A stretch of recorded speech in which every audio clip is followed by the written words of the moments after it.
Hi friends, welcome to my channel. అందరూ బాగున్నారండి? నేనైతే బాగున్నాను. ఇవాళ మన వీడియోలోని బ్యాక్ పార్ట్తో ఫ్రంట్ పార్ట్ ఎలా కటింగ్ చేయాలనేది వీడియో పెడుతున్నానండి. అయితే ఈ వీడియోలోని మనకి బ్యాక్ పార్ట్ కటింగ్ ద్వారా ఫ్రంట్ పార్ట్ ఎలా కటింగ్ చేయాలనేది చూపిస్తాను. బ్యాక్ పార్ట్ చూడకపోతే వెళ్ళి ఈ వీడియో కింద లింక్ ఇస్తాను, వీడియో చూడండి. ఎందుకంటే బ్యాక్ పార్ట్ పర్ఫెక్ట్గా కటింగ్ వస్తేనే ఫ్రంట్ పార్ట్ పర్ఫెక్ట్గా కటింగ్ చేయగలము. ఎందుకంటే మొత్తం బ్యాక్ పార్ట్ మీద ఫ్రంట్ పార్ట్ కూడా ఆధారపడి ఉందండి. మనకి ఫ్రంట్ పార్ట్లో కొన్ని చేంజెస్ చేస్తే సరిపోతుంది, కానీ బ్యాక్ పార్ట్ పర్ఫెక్ట్గా రావాలి. కొత్తగా టైలరింగ్ నేర్చుకున్న వాళ్ళైతే నా ఛానల్ సబ్స్క్రైబ్ చేసుకోండి. ఎందుకంటే నేను టైలరింగ్ క్లాసెస్ స్టార్ట్ చేశానండి. అలాగే వీడియో కూడా ఫుల్గా చూడండి. మీకు వీడియో ఫుల్గా చూస్తేనే ఏదైనా అర్థం అవుతుంది. ఎందుకంటే ఎక్కువ లెంత్ ఉంది కదా అని వీడియో చూడడం మానేస్తున్నారు. ఎక్కువ లెంత్ వచ్చిందంటే మనం అందులో పర్ఫెక్ట్గా చెప్తున్నామని అర్థం అండి. ఎందుకంటే లెంత్ తక్కువలో పెట్టినా మనకు అర్థం కాకపోతే వేస్ట్ కదండి. అందుగురించి నేను పర్ఫెక్ట్గా అర్థం అవ్వాలని కొంచెం లెంత్ వీడియో అయ్యిందండి. కొంచెం లెంత్గా ఉన్న వీడియోలో మీకు అర్థమైనట్టు చెప్తున్నాను అనేసి లెంత్గానే పెడుతున్నాను వీడియో. షార్ట్ వీడియోలో చెప్దామంటే అవ్వండి ఇలాంటివి. లెంత్ వీడియో తీస్తేనే అవుతుంది. మనకు పర్ఫెక్ట్గా కటింగ్ రావాలంటే 10 గంటలకు స్టార్ట్ అయితే క్లాసు మధ్యాహ్నం 1 గంటకు అవుతుంది కదండి. కానీ అంత టైం మనం వేస్ట్ చేయకుండానే ఒక అరగంట మనం చూసామంటే ఇది అర్థం అవుతుందండి. ఒక గంటలో మనకు ఒక వీడియో చూస్తే అర్థం చేసుకుని కటింగ్ చేసుకోగలిగితే. కాబట్టి మీరు వీడియో చూడండి. బ్యాక్ పార్ట్ కటింగ్ వీడియో చూసి ఫ్రంట్ పార్ట్ కటింగ్ చూడండి. అలాగే నా వీడియో కానీ నచ్చితే లైక్ చేయండి, షేర్ చేయండి, సబ్స్క్రైబ్ చేసుకోండి. మీరు నాకు చిన్న లైక్ చేశారనుకోండి మరికొందరికి ఈ వీడియో రీచ్ అవుతుందండి. అందుగురించి లైక్ చేయమంటున్నాను. వీడియో కానీ నచ్చితే కంపల్సరీ లైక్ మటుకు చేయండి. అలాగే మీకు ఉపయోగపడుతుందంటే నా ఛానల్ సబ్స్క్రైబ్ చేసుకోండి. అదే మనం ఫ్రంట్ పార్ట్ కటింగ్లోకి వెళ్ళిపోదాం. ఇప్పుడైతే వీడియోలోకి వెళ్ళిపోదామండి. అయితే నేను బ్యాక్ పార్ట్ కటింగ్ చెప్పాను కదా, ఫ్రంట్ పార్ట్ కటింగ్కి వెళ్ళిపోదాం. ఈ ఫ్రంట్ పార్ట్ కటింగ్ కోసమని నేను అయితే పేపర్ తీసుకున్నానండి. సింగిల్ పేపర్ మీద కటింగ్ చేస్తున్నాను. మీరైతే న్యూస్ పేపర్ తీసుకోండి. ఎందుకంటే నేను మీకు కనిపించాలని వైట్ పేపర్ మీద చెప్తున్నాను. మీరైతే మీ దగ్గర న్యూస్ పేపర్ ఉంటే న్యూస్ పేపర్ తీసుకోండి, లేకపోతే ఇలాంటి పేపర్ ఉన్నా తీసుకోండి. అయితే మనం వీడియోలోకి వెళ్ళిపోదాం. అయితే ఇప్పుడు బ్యాక్ పార్ట్ కటింగ్ చేసాం కదా పర్ఫెక్ట్గా. ఈ కటింగ్ చేసిన దాన్ని మనం ఫ్రంట్ పార్ట్ కోసం ఇప్పుడైతే సింగిల్ పేపర్ కటింగ్ చేస్తున్నాను. డబుల్ పేపర్ కావాలంటే డబుల్ ఫోల్డింగ్ చేసి కటింగ్ చేసుకోవచ్చు. మన బ్యాక్ పార్ట్కి అయితే అలా ఫోల్డింగ్ చేస్తాం, అలా ఫోల్డింగ్ చేసి కటింగ్ చేసుకోవచ్చు. లేదు సింగిల్ పేపర్ కటింగ్ చేసుకుంటాం అంటే ఫ్రంట్ పార్ట్ ఒక సింగిల్ పేపర్ కటింగ్ చేసుకుంటే సరిపోతుంది. బ్యాక్ పార్ట్ని తీసుకుని ఫ్రంట్ పార్ట్ కోసం అని మనం ఇలాగా తీసుకోవాలండి. బ్యాక్ పార్ట్ ఎలా ఉందో అలాగా డ్రాయింగ్ తీసుకుని వచ్చేయాలి. చూడండి ఇది ఎలాగుందో అలా నేను గీసేస్తున్నానండి. చెప్పాను కదా, మీ దగ్గర స్కెచ్ ఉంటే ఇలాంటి స్కెచ్లు ఉంటే ఉపయోగించుకోండి. ఇవైతే బాగా వస్తాయండి. లేకపోతే మార్కర్ అన్న ఉపయోగించుకోండి.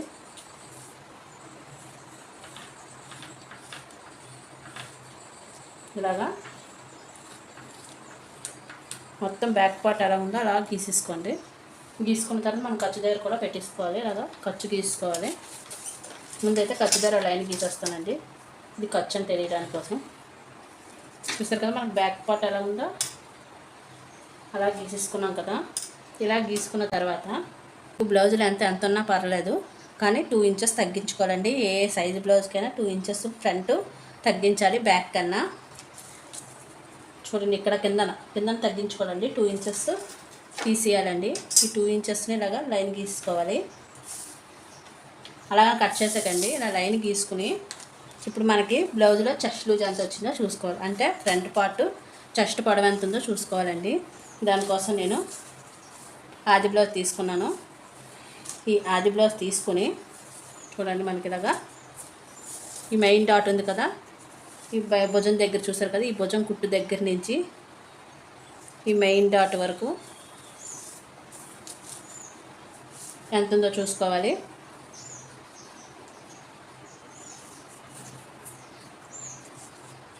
ఇది ఇలా మెయిన్ డాట్ వరకు ఎంత ఉందో చూసుకోవాలి.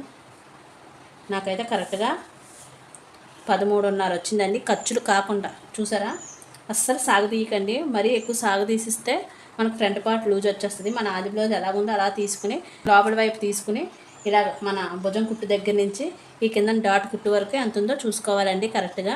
నాకైతే 13.5 ఉంది కరెక్ట్గా. చెస్ట్ పొడవు 13.5 ఉందండి. ఈ మెయిన్ డాట్ వరకు చూసుకుంటే చూసారు కదా, మీకు అర్థమైంది అనుకుంటాను. ఇలాగ మెయిన్ డాట్ వరకు చూసుకుంటే సరిపోతుందండి. మనకు చెస్ట్ లూజు వచ్చేస్తుంది పొడవు. అయితే ఇప్పుడు 13.5 మనకి మెయిన్ అండి, ఇంకా ఖర్చులు కాకుండా. ఇప్పుడు ఈ ఖర్చులు కలుపుకోవాలి. అయితే ఇక్కడ చూడండి మనకి ఇక్కడ 1 ఇంచు భుజం కుట్టడానికి పోతుంది. చూడండి 1 ఇంచు భుజం కుట్టడానికి కరెక్ట్గా 1 ఇంచు తీసుకుంటే సరిపోతుంది. 1 ఇంచు భుజం కుట్టడానికి పోతుంది. లోపల వైపు తీసుకున్నాను. ఇప్పుడు ఇక్కడ నుంచి ఇక్కడికి 13.5 కదా, ఇక్కడ నుంచి ఇక్కడికి మనకి 13.5 వచ్చింది. 13.5కి 1/2 ఇంచు ఈ హాఫ్ ఇంచు ఖర్చులకు పోతుంది కదా, ఈ ఖర్చులు కింద నుంచి తీసుకోండి. 1/2 ఇంచు ఖర్చులకు వదిలేసుకున్నాం. ఈ ఖర్చులు కింద నుంచి తీసుకుని ఇక్కడ మనకు 13.5కి వచ్చింది ఇక్కడికి. ఇది కొంతమందికి పైకైనా రావచ్చు, కిందకైనా రావచ్చు, వాళ్ళ చెస్ట్ లూజ్ బట్టి. కొంతమందికి చెస్ట్ ఎక్కువ ఉన్న వాళ్ళకి కిందకు వస్తుంది. ఈ గీత దాటి రావాలని ఏం రూల్ లేదు. ఈ గీత పైన వచ్చినా పర్వాలేదు. మీకు ఎంత చెస్ట్ లూజ్ ఫ్రంట్ వస్తే అంతా పెట్టుకుంటే సరిపోతుంది. అంటే మన పొడవ ఎంత వస్తే మన ఆది బ్లౌజ్లో అలా పెట్టుకుంటే సరిపోతుంది. ఇది ఆది బ్లౌజ్ ప్రకారం కటింగ్ చేస్తున్నాం కాబట్టి దాని ప్రకారం పెట్టుకోవాలి. చూడండి, నాకు 13.5 వచ్చింది. కరెక్ట్గా నేను పైన హాఫ్ ఇంచ్ ఖర్చు వదిలేసిన తర్వాత 13.5 పెట్టుకున్నాను. మళ్ళీ కింద మనకు హాఫ్ ఇంచ్ ఖర్చు కావాలండి. ఈ హాఫ్ ఇంచ్ ఎందుకంటే మనం షేప్ బెల్ట్ స్టిచ్చింగ్ చేస్తాం కదా, ఆ షేప్ బెల్ట్ స్టిచ్చింగ్ కోసం ఒక హాఫ్ ఇంచు, ఇలాగా ఒక హాఫ్ ఇంచు తీసుకోండి. మొత్తం మనకి 14 ఇంచులు పెట్టుకున్నాం. ఇలా కాకుండా మరి మీరు ఖర్చుతో సహా పైన కింద ఖర్చుతో సహా తీసుకోవాలనుకుంటే 14.5 తీసుకోండి. అంటే మీకు ఎంత వస్తే దానికి 1 ఇంచ్ కలిపేసుకోండి సరిపోతుంది. అంటే 1 ఇంచ్ అంటే ఇప్పుడు మనకు చెస్ట్ 12 వచ్చింది అనుకోండి, 1 ఇంచ్ కలుపుకోండి 13 వస్తుంది. 14 వచ్చింది అనుకోండి 15.5 వచ్చింది అనుకోండి 16.5. అలా ఒక 1 ఇంచ్ ఎంత వస్తే దానికి ఒక 1 ఇంచ్ కలిపేసుకుంటే మీకు రెడీ అయ్యేసరికి కరెక్ట్గా సరిపోతుందండి. మీరు మటుకి చెస్ట్ తీసుకున్నప్పుడు ఫ్రంట్ సాగదీయకుండా ఉంటే సరిపోతుంది. కొత్తగా నేర్చుకునే వాళ్ళైతే మరి పాత బ్లౌజ్ తీసుకుని కొలిచారనుకోండి, అది ఆల్రెడీ మనం వేసుకుంటాం కాబట్టి బాగా లూజ్ అయిపోతుంది. కాబట్టి కొంచెం కొత్తగా ఉన్న బ్లౌజులు అయితే తీసుకోండి. ఇప్పుడు మనకి ఫ్రంట్ వచ్చేస్తుంది. ఇక్కడి నుంచి ఇక్కడికి మనం ఆది బ్లౌజ్లోనే తీసుకోవాలి కంపల్సరీ అనుకుంటే అందులోనే తీసుకోండి. ఇది ఎంత ఉందో చూసుకోండి. ఇక్కడ చూసారా, ఈ డాటు మెయిన్ డాట్ ఈ ఊక్సులు పట్టి వైపే తీసుకోవాలి. మళ్ళీ తాళ పట్టి వైపు తీసుకోకూడదండి. ఈ ఊక్సులు పట్టి వైపు ఈ చివరి నుంచి ఇక్కడ డాట్ మెయిన్ డాట్ వేస్తాం కదా, ఆ డాట్ ఎంతవరకు ఉందో లూజ్ చూసుకోవాలండి. 3 ఇంచులు చూడండి, 3 ఇంచులు ఇక్కడ 3 ఇంచులు ఇక్కడ పెట్టేస్తున్నాను. ఇలా 3 ఇంచులు పెట్టిన తర్వాత మనం షేప్ బెల్ట్ మెయిన్ డాట్ కోసం ఇది 2.5 ఇంచులు పెట్టుకోవచ్చండి. 3 ఇంచులు కూడా పెట్టుకుంటారు. 3 ఇంచులు పెట్టరు సాధారణంగా, 2.5 దీన్ని ఫిక్స్ అయిపోండి. మనకి 2.5 బాగా చెస్ట్ తక్కువ ఉంటే 1 ఇంచ్ పెట్టుకుంటే సరిపోతుంది. అటు 1 ఇంచు ఇటు 1 ఇంచు. కొంచెం చెస్ట్ మీడియం సైజ్ అనుకోండి 2.5 పెట్టుకోండి. ఇంక 2.5 కంపల్సరీ అండి. 2.5 2 ఇంచెస్, ఇంతకన్నా ఎక్కువ వెళ్ళక్కర్లేదు. దీనికి మనం ఇంతకన్నా ఎక్కువ పెట్టక్కర్లేదు. చెస్ట్ ఎక్కువ ఉన్నా తక్కువ ఉన్నా 2 ఇంచెస్ పెట్టుకుంటే సరిపోతుందండి. ఇప్పుడైతే నేను 2.5 ఇంచెస్ పెడుతున్నానండి. దీనికి ఇది 40 ఇంచెస్ కాదు 2.5 పెట్టుకుంటున్నాను. మీరు ఏదైనా ఒకటి మీది ఆ బ్లౌజ్ని బట్టి, లేదు మాకు ఆది బ్లౌజ్ ప్రకారం కావాలన్నా ఆది బ్లౌజ్లో అయినా 2.5 కన్నా ఎక్కువ ఉండదండి ఈ డాటు వెడల్పు. చూసారు కదా, నేనైతే 2.5 పెట్టుకుంటున్నాను. చూడండి, మీకు కావాలనుకుంటే నేను చూపిస్తాను. చూడండి, 1.5 వచ్చింది. అంటే 1.5 ఒకవైపు వచ్చింది. ఇప్పుడు నాకు ఇది 2.5 వచ్చింది కదా, ఈ 2.5లో మనకి 1.5 అంతే. ఇది 1.5 ఇటు 1.5 ఇలా పెట్టేసుకోవాలి. దీని పొడవు ఇది కూడా అండి 2.5 ఇది అంతేనండి. ఇంతకు మించి వెళ్ళకూడదు. లేదు అనుకుంటే ఆది బ్లౌజ్లైనా 2.5 కన్నా ఈ డాట్ ఎక్కువ పెట్టరు, చాలా తక్కువ 3 పెట్టడం. 3 అంటే మనకు పైకి ఎత్తేసినట్టు ఉంటుంది కాబట్టి 2.5 అంతేనండి. 2 మించి వెళ్ళదు, 2.5 మించి వెళ్ళదు. స్మాల్ సైజ్ అయితే 2 పెట్టుకుంటే సరిపోతుంది. కొంచెం మీడియం అయితే 2.5 పెట్టుకుంటే సరిపోతుంది. ఎవరికైనా 2.5 కంపల్సరీ. ఇంకా స్మాల్ సైజ్ అయితే 2, అంతకన్నా ఎక్కువ వెళ్ళక్కర్లేదు. ఇది 2.5. ఈ 2.5ని పెట్టేసాం కదా. ఇప్పుడు ఇలాగా మీకు ఇక్కడ డాటా అర్థమవుతుందని నేను ముందే గీసేస్తున్నానండి. ఇలా పెట్టేసుకున్న తర్వాత చూసారు కదా, ఈ డాటా అర్థమైంది కదా.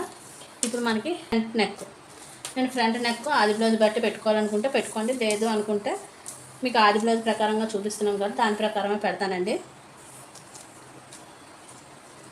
దీనికోసం కూడా పెద్దగా కష్టపడక్కర్లేదు. ఇక్కడ మనం భుజం కుట్టుంది కదా, ఈ భుజం దగ్గర నుంచి ఇక్కడికి చూడండి మనకి ఎక్కడ రౌండ్ తిరుగుతుందో తెలిసిపోతుంది. చూసారు కదా, కరెక్ట్గా ఇక్కడికి రౌండ్ తిరుగుతుంది. ఈ రౌండ్ తిరిగిన దగ్గర మనం ఇక్కడి నుంచి ఇక్కడికి కరెక్ట్గా 7 ఇంచులు వచ్చింది కదా, 7 ఇంచులు పెట్టుకుంటే సరిపోతుంది. 7 ఇంచులు వచ్చింది కదా, 7 ఇంచులు పెట్టండి, ఖర్చు కలపక్కర్లేదు. ఎందుకంటే మనకి ఇక్కడ మళ్ళీ ఇక్కడ మనం హెమ్మింగ్ చేసినప్పుడు కొంచెం కిందగా వస్తుంది కాబట్టి మనకి ఇక్కడ ఎంత వస్తే అంత పెట్టేసుకుంటే పర్ఫెక్ట్గా వచ్చేస్తుందండి. మనం ఇంకా దాన్ని మార్చక్కర్లేదు. నేను 7 ఇంచులు వచ్చింది కదా ఫ్రంట్ నెక్, 7 ఇంచులు ఇక్కడ పెట్టేస్తున్నాను. ఇలా పెట్టేసిన తర్వాత ఇక్కడ మనకి కావాలనుకుంటే 3 ఇంచెస్ దగ్గర పెట్టుకోవచ్చు. ఇది కూడా వద్దనుకుంటే 2.5 దగ్గర పెట్టుకోవచ్చండి. ఇది ఫ్రంట్ నెక్. ఇది అలాగా ఫ్రంట్ నెక్ ఎల్ షేప్లో గీసేసుకుని మనం ఇక్కడ కూడా చిన్న రౌండ్ ఇచ్చేసుకోవాలి. మీకు రౌండ్ అయితే రౌండ్, స్క్వేర్ అయితే స్క్వేర్, ఏదైతే అది మీరు ఇక్కడ డ్రా చేసుకోవచ్చు. ఇప్పుడైతే నేను రౌండే పెడతానండి, మీకు రౌండ్ చూపిస్తాను. ఎందుకంటే మీరు బిగినర్స్ కదా, కొత్తగా నేర్చుకునేవాళ్ళు కదా. ఇలాగ మనం ఫ్రంట్ నెక్ గీసేసుకోవాలి. మనకి ఎంత వస్తే అంత పెట్టేసుకుంటే ఫ్రంట్ నెక్ వచ్చేస్తుంది. ఇక్కడ ఖర్చులు కలపక్కర్లేదు, తీయక్కర్లేదు. ఇక్కడి నుంచి ఇక్కడికి మనకి ఇక్కడి నుంచి ఇక్కడ కొంతమందికి అర్థం కాదండి. అలాంటప్పుడు ఏం చేయాలంటే ఆది బ్లౌజ్ ప్రకారం పెట్టుకోవచ్చు. మన మెజర్మెంట్స్ అయితే మన ప్రకారం మన మెజర్మెంట్స్లో పెట్టుకోవచ్చు. అదే నేను ఆది బ్లౌజ్ ప్రకారంగా చెప్తున్నాను కాబట్టి పైనుంచి 4వ హుక్స్ ఉంటుంది కదండి, చూడండి. ఈ 4వ హుక్స్ దగ్గర పెట్టేసుకుంటే సరిపోతుంది. మీరు ఇంకా ఖర్చులు ఏమీ కలపక్కర్లేదు. ఈ 4వ హుక్స్ దాకా ఎంత ఉందో మీకు కొలత తీస్తాను. నాకైతే 5 ఇంచులు వచ్చిందండి.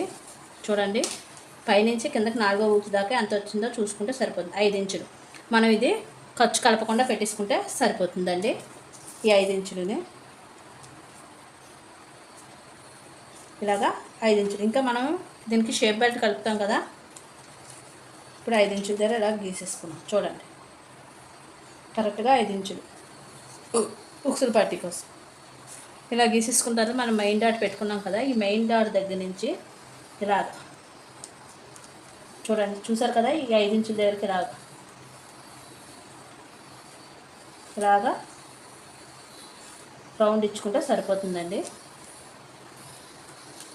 మీకు ఇలాగా అందుకే మెయిన్ డాట్ వేసి చూపించి, మెయిన్ డాట్కి ఈ 5 ఇంచెస్ మనం ఉక్సులు పట్టికి పెట్టుకున్నాం కదా, ఇక్కడ నుంచి ఇలాగా చిన్న కర్వ్ వచ్చేలాగా రౌండ్ ఇచ్చుకుంటే సరిపోతుందండి. అయిపోయింది దగ్గర వరకు, అంతేనండి. ఇది ఇప్పుడు మనకి ఇక్కడ ఎక్స్ట్రా ఖర్చు కోసం వదులుకున్నాం కదా, ఎక్స్ట్రా ఖర్చు దగ్గర ఒక 1/2 ఇంచు పైకి, ఈ పైకి పెట్టుకోవాలి. ఇటువైపు పెట్టుకోవాలండి. పైకి పెట్టుకుంటే మనకి కరెక్ట్గా వస్తుంది, కిందకి కాదు. 2 ఇంచులు పెట్టుకున్నాం కదా, ఈ 2 నుంచి పైకి ఒక 1/2 ఇంచు పెట్టుకుంటే సరిపోతుంది. ఇప్పుడు చూడండి, ఇలా స్కేల్తో ఒక లైన్ గీసుకోండి. సారీ అండి, ఇక్కడ మర్చిపోయాను, నేను తప్పగా గీస్తాను. 14.5 కదా రావాలి. చూసారా, మీకు చెప్పిపోయి నేనే తప్పు గీసాను. 14.5. ఇలాగే చిన్న చిన్న తప్పులు చేస్తామండి. మీకు చెప్తుంటే నేను మర్చిపోయాను. అయినా పర్లేదు, 1/2 ఇంచే కదా, కిందకి దించేసాను. ఇది ఒక్కోసారి పైకి కూడా వస్తుంది. ఇప్పుడు 3 అయిపోతుంది చూసుకోండి. ఇక్కడ 3 ఇంచులు కాదు, 2.5. సరే, ఇలా వచ్చేసింది రౌండ్. ఇక్కడ మెయిన్ డాట్ మీకు చెప్పేసాను కదా, ఇప్పుడు ఇక్కడ నుంచి ఇక్కడికి 2 ఇంచులు చూడండి కరెక్ట్గా. అయితే ఇలా తీసుకున్నా పర్వాలేదు, 2 ఇంచులు.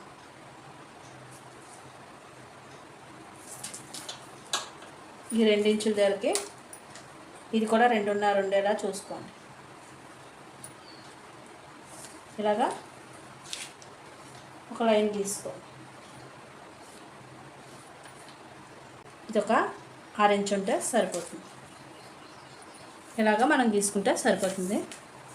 ఈ తర్వాత ఇక్కడ కూడా 2 ఇంచులు అండి.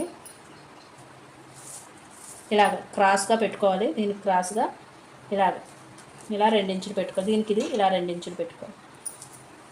ఇలా పెట్టుకున్న తర్వాత ఇక్కడ ఒక లైన్ గీసుకోవాలి.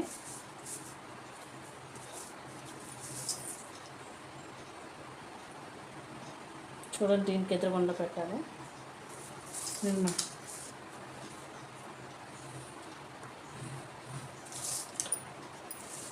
ఇది మనకి డాట్స్ వేసుకోవడం అండి. మీ డాట్ల ప్రకారం పెట్టుకోండి. అలాగే డాట్ల మధ్య దూరం ఎలా కొలవాలంటే అది కూడా చెప్పేస్తాను. చూడండి, ఇది మెయిన్ డాట్ కదా, ఈ మెయిన్ డాట్కి ఎంత చూసారా, నాకు 2 ఇంచులు గ్యాప్ వచ్చింది. ఉక్సులు పట్టి వైపు డాట్ వేసేస్తాం కదా, ఆ డాట్కి మెయిన్ డాట్కి నాకు 2 ఇంచులు తేడా వచ్చింది. చూసారు కదా, ఇలాగా 2 ఇంచులు. దీనికి కూడా 2 ఇంచులు తేడా వస్తుంది. అలాగే మీరు కూడా మీ ఆది బ్లౌజ్లో డాట్లు ఇలా తీసుకుంటే సరిపోతుంది. మీ ఆది బ్లౌజ్ ప్రకారంగా డాట్లు అయితే తీసుకోండి. మనకు తెలియదు కాబట్టి మీరు ఆది బ్లౌజ్ ప్రకారంగా డాట్ల సైజ్ తీసుకోండి, సరిపోతుంది. ఇప్పుడు ఇదంతా రెడీ అయిపోయిందండి. ఇదంతా రెడీ అయిపోయిన తర్వాత మనకి ఇక్కడ సంకలోతు తీయాలి. సంకలోతు కోసం మనం ఇక్కడ మీరు చూడండి, ఎక్కువ తక్కువ తీయకుండా ఉండాలంటే కొత్తగా నేర్చుకునే వాళ్ళు ఇలాగే ఎల్ షేప్ మనం 6 ఎంత పెట్టుకున్నాం, 6 ఇంచెస్ పెట్టుకున్నాం కదా. ఫ్రంట్ బ్యాక్ పార్ట్లో 6 ఇంచెస్ పెట్టుకుని రౌండ్ తీసుకున్నాం కదా. కరెక్ట్గా అదే 6 ఇంచెస్ వచ్చేలాగా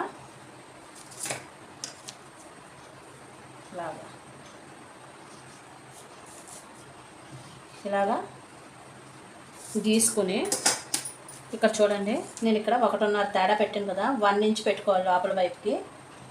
ఇది ఇలా 1 ఇంచ్ పెట్టుకుని ఇలా రౌండ్ ఇచ్చేసుకుంటే సరిపోతుందండి. అంతే, లోపలికి ఇక్కడికిక్కడే రౌండ్ ఇచ్చుకుంటే సరిపోతుంది. మీరు రౌండ్లు మటుకు ప్రాక్టీస్ చేస్తేనే వస్తుందని చెప్పాను. నేనంటే నాకు వచ్చు కాబట్టి గీసేస్తున్నాను. మీరు రౌండ్లు ప్రాక్టీస్ అవ్వడం మటుకు నేర్చుకోండి. రౌండ్స్ వస్తేనే మన బ్లౌజ్ పర్ఫెక్ట్గా కటింగ్ అయితే వస్తుంది, మాటం లేదు. చూసారు కదా, ఇదండి ఫ్రంట్ లోత్. మీరు ఎల్ షేప్లో గీసుకుని ఫ్రంట్ లోత్ తీసుకోండి, సరిపోతుంది. బ్యాక్ పార్ట్ తీసుకుని బ్యాక్ పార్ట్ ఎలా ఉందో ఫ్రంట్ పార్ట్ అలా గీసేసుకోవాలండి. గీసేసుకున్న తర్వాత మనకి ఫ్రంట్ చెస్ట్ లూజ్ ఎంత వస్తే దానికి 1 ఇంచ్ కలుపుకోవాలి. మన ఫ్రంట్ లెంత్ పొడవు ఎంత వస్తే దానికి 1 ఇంచ్ కలుపుకోవాలి ఖర్చు. ఇక్కడికి మనకి చెస్ట్ పొడవు వచ్చేస్తుంది. తర్వాత మనకి నెక్ అండి, మనకి ఆది బ్లౌజ్లో నెక్ ఎలా ఉందో ఎంత వస్తే అంత నెక్ పెట్టేసుకోండి. ఇంకా ఖర్చులు కలపక్కర్లేదు. ఇక్కడ 1/2 ఇంచ్ లోతు తీసుకుంటే సరిపోతుంది. ఇలా ఎల్ షేప్లో గీసుకుని తర్వాత ఇక్కడ మెయిన్ డాట్ ఇది. ఇక్కడ మీ ఆది బ్లౌజ్లో 2.5 3 ఎంత ఉంటే అంత లెంత్ తీసుకోండి ఇక్కడ. తర్వాత ఇక్కడ కూడా ఊక్సులు పట్టి వైపు కూడా నేను చెప్పాను, 4 ఊక్సులు పట్టి వైపు 4వ ఊక్ కింద పైనుంచి కిందకి 4వ ఊక్స్ వరకు ఎంత ఉందో లెంత్ చూసుకుని అది పెట్టేసుకోండి. ఇక్కడ కూడా ఖర్చు కలపక్కర్లేదు. తర్వాత మనకి ఇక్కడ డాట్, ఇక్కడ లెంత్ కూడా చెప్పాను కదా, ఇక్కడ 5 ఇంచులు వచ్చి మనకి ఎంత వస్తే అక్కడి నుంచి ఇక్కడికి ఒక చిన్న రౌండ్లో ఇచ్చుకోవాలి. మన మెయిన్ డాట్ వరకు ఇలా రౌండ్లో ఇచ్చుకుంటే మనకి ఫ్రంట్ పార్ట్ వచ్చేస్తుందండి. తర్వాత ఇక్కడ నుంచి ఇక్కడ మనకి మీ ఆది బ్లౌజ్ ప్రకారం మీ డాట్ ఎంత వెడల్పు ఉందో చూసుకుని పెట్టుకోండి. అలాగే ఇది కూడా మీ ఆది బ్లౌజ్లో లెంత్ ఎంత ఉందో అంత పెట్టుకోండి, మెయిన్ డాట్ పొడవు. అలాగే ఇది కూడా అంతేనండి. ఈ మెయిన్ డాట్ పొడవు పెట్టుకున్న తర్వాత ఇక్కడ నుంచి ఇక్కడ 2 ఇంచెస్ పెట్టుకోండి, ఇక్కడ నుంచి 2 ఇంచెస్ పెట్టుకోండి. ఇది మీ ఆది బ్లౌజ్ ప్రకారం అయితే మీ ఆది బ్లౌజ్లో ఎలా ఉందో అలా పెట్టేసుకోండి. లేదనుకుంటే 2 ఇంచెస్ గ్యాప్ పెట్టుకుంటే సరిపోతుంది. ఇప్పుడు ఇక్కడ వరకు వచ్చింది కదా, ఇక్కడైతే రౌండ్ ఇచ్చేసుకున్నాను నెక్. ఇక్కడైతే కంపల్సరీ ఒక 1/2 ఇంచ్ లోపలికి పైకి పెట్టుకోవాలండి. ఇలా 1/2 ఇంచ్ పైకి పెట్టుకుంటే మనకు కరువులాగా వస్తుంది, నీట్గా వస్తుంది బ్లౌజు. చూస్తారు కదా, ఈ విధంగానే పైకి పెట్టుకోవాలి. ఇది చూస్తారు కదా, ఫ్రంట్ పార్ట్ ఇలాగా డ్రాయింగ్ గీసుకోవాలి. ఇప్పుడైతే కటింగ్ చేసి చూపిస్తానండి. వీడియో కానీ నచ్చితే లైక్ ఇవ్వండి. మీరు లైక్ ఇస్తే మరి కొందరికి వీడియో రీచ్ అవుతుందండి. మీకు ఇలాంటి మరిన్ని వీడియోలతో మీ ముందుకు వస్తానండి. లెంత్ ఉన్న వీడియో చూడండి, మీకు ఇందులో అన్నీ పర్ఫెక్ట్గా అర్థమయ్యేలా చెప్తున్నాను. మీరు ఏదో ఒకటి నేర్చుకోవాలి టైలరింగ్ అనుకుంటే మటుకి ఫుల్ వీడియో చూడండి. ఫుల్ వీడియో చూసాక కూడా కటింగ్ చేయండి, అంతే వదిలేకండి. కటింగ్ చేస్తే మీకు పర్ఫెక్ట్గా వచ్చేస్తుంది. వీడియో చూసి కటింగ్ చేస్తేనే అండి నేను ఎంత చెప్పినా మీకు ఉపయోగపడుతుంది. వీడియో చూస్తాం అక్కడ వచ్చేస్తుంది అనుకోకండి, కటింగ్ చేయండి. కటింగ్ చేస్తేనే వస్తుందండి ఏదైనా.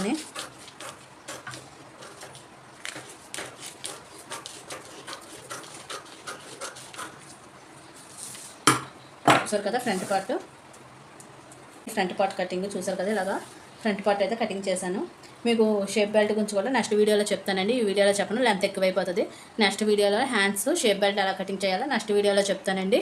ఈ వీడియోలో అయితే ఇంకా చెప్పాలనుకోవట్లేదు, ఎందుకంటే లెంత్ ఎక్కువైపోతుంది, వీడియో ఎవరు చూడట్లేదు. షార్ట్ వీడియోలో చెప్దామంటే ఇలాంటి షార్ట్ వీడియోలో చెప్పిన తొందరగా అర్థం అవ్వదండి, అందుగురించి లాంగ్ వీడియో తీయవలసి వస్తుంది. ఈ వీడియో కానీ నచ్చితే లైక్ చేయండి, షేర్ చేయండి, సబ్స్క్రైబ్ చేసుకోండి.